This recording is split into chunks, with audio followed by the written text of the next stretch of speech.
All right. Today we are talking about the infamous imposter syndrome. I feel like as long as I can remember, I have been in either one of two conflicting states. I've been either a chronic people pleaser or I've just been anxiously waiting to be caught out by anyone and everyone for being basically a fraud at life. It doesn't matter what the setting, you could literally name anything, but I have felt like an imposter in practically every area of my life, including being at university, starting a business, working in different careers that I've had, in my friendships, even in my relationships. It genuinely has been all-encompassing and quite frankly, just really exhausting. Before we get into it further, just in case you haven't heard the lingo before, the definition of imposter syndrome is a feeling of self-doubt of intellect, skills, or accomplishments among high-achieving individuals. Does it sound chronically familiar to you? Because it does to me. I'm not sure about the high achieving, but definitely all the other stuff. I think for me, on reflection, a lot of this has come from a life of being a chronic people pleaser, and I've spoken about that in the past,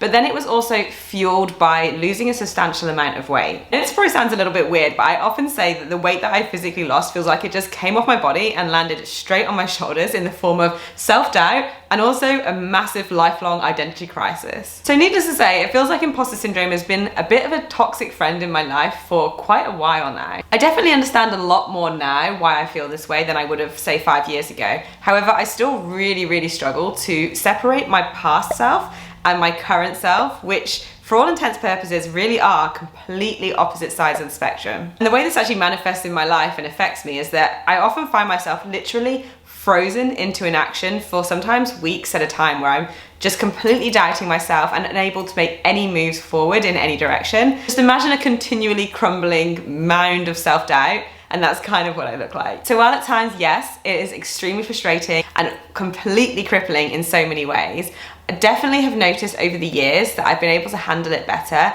And not only that, but I've come across some really good pieces of advice that have helped me so much in navigating this journey. So I'm not gonna gatekeep. I wanna share with you the best 3 pieces of advice that I've had about imposter syndrome that always seem to be able to pull me out of the black hole that I'm spiraling into at some point, no matter how long it takes, and help me on my way forward. All right, so the first profound concept that I really found was at a time where I felt like I was really spiraling because I just moved my personal training business from being face-to-face to being online. And I was in a huge bubble of self-doubt. Now, it was a weird set of circumstances because not only had I just moved my business online, which already put me out of my comfort zone, but I was also feeling this growing pressure to deliver online content under an ever-growing YouTube channel, which was something that I had never expected to be a part of my job or my career. What added to this concoction was that it happened during the first lockdown, and I remember distinctly walking through a big muddy countryside field and just struggling so much with my mindset around everything that was going on.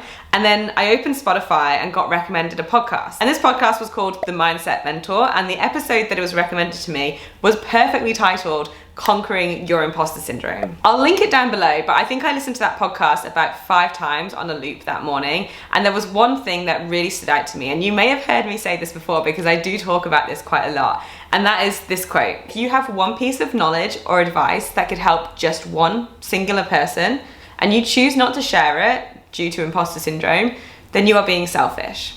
And I know that sounds kind of harsh, but it really hit me where it hurt. As a chronic people pleaser, being selfish is my biggest fear. And literally ever since hearing that, those words have been the MVPs in my life. Every time I'm doubting myself, every time I'm wondering why I'm doing something, or I'm telling myself I'm doing a rubbish job, or I don't belong where I am, I just simply say to myself, is this going to help one person in some way? And if the answer is yes, it could, then I have to do it. Honestly, it has literally been my mantra for everything I do in my life, especially in my business. The way I see it is, if I have the power to be able to help one singular person in something that I do, because trust me, ironically, I feel like an imposter making a video on imposter syndrome. But if I have that ability with some content that I create, a product that I release, or something that I tell somebody, then I have a responsibility to provide that and to do that. And if I don't do that, then I'm being selfish. I don't know what it is about those words, but they have always stuck with me and they have always worked. Like I said, I will find that podcast and I will link it down below, just in case you want to go and check it out.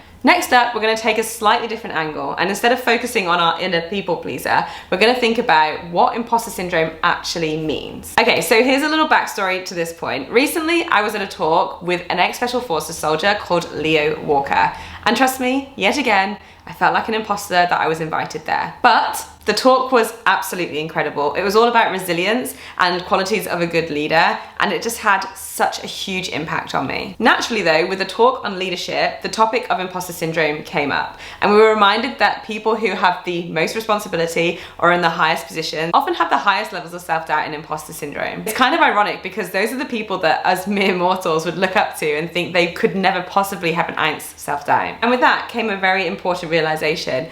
I realized that the people at the very top of the imposter syndrome pyramid, a place that we do not want to be, often suffer with those feelings because they are the ones that are actively seeking out as much discomfort and challenge as possible. They're the ones choosing to step out and lean into the discomfort of the unknown and also push boundaries. As I listened, it kind of clicked and I realized that imposter syndrome isn't a bad thing. And then it was at that point that Leo said that you should actively be seeking out imposter syndrome, because if you're not, it means that you're not pushing yourself to reach your full potential. And I must say, that one hit pretty hard. The concept of just cruising through your life, staying in your comfort zone, and not trying to push yourself to see what you're capable of was quite sobering. I always say life is too short, but it really is. It's way too short to not push yourself to your full capacity and see what you're capable of doing. So here's your reminder to apply for that job, to compete in that competition, to write that article, to take that photograph, to start that business, because really in the blink of an eye, we're going to be looking back and wondering why we doubted ourselves so much.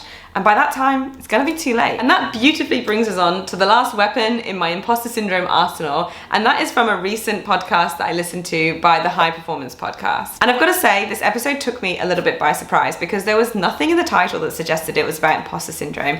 It was actually a really good podcast. Again, I will pop it down below, especially towards the end. But what I really loved when they started touching on the topic of imposter syndrome was that it was kind of playing it at its own game and seeing the lighter side of the doom and gloom. Essentially, the guest said something like this: when I experience imposter syndrome, I sort of see it as gate crashing a wedding. I imagine that I'm going in and I'm waiting to get found out, and I'm just gonna get away with as much as possible until I do get kicked out. Jamila Jamil was the guest that they were interviewing at the time, and this is her approach to imposter syndrome. And so I think it's a really great way of kind of laughing in the face of imposter syndrome. She said she's gonna go into that party and she's gonna kiss every guy and she's gonna eat as much cake as possible and she's gonna pull out all the bad dance moves until someone kicks her out. And something about it just hit a chord with me. I thought, yeah, it's kind of like being able to look in the face of imposter syndrome and say, you're not that scary, you're not that menacing. And it definitely gives the ever-looming imposter syndrome figure a slightly less scary face. So this is definitely something that I'm going to remember going forward when undoubtedly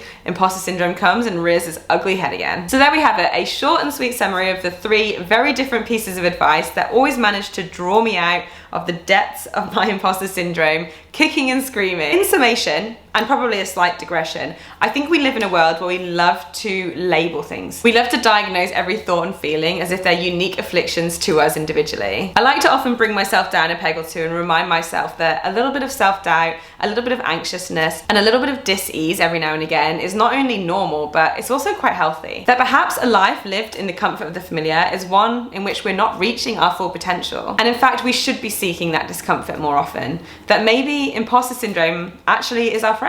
I bet you didn't see that plot twist at the end. I would love to know your thoughts and feelings on this, so feel free to drop any questions or thoughts down below. I would love to hear them. If you'd like to refer back to this, I've actually written this in a Substack, so you can head over to my Substack and read it over there, as well as lots of different articles on tons of different topics, and it's completely free. Otherwise, I will leave you with the message to step out into the discomfort, to stop doubting yourself, because you're probably pretty damn good, and go and absolutely smash this week. I will see you guys in the next video, and I hope you have a beautiful day. Bye!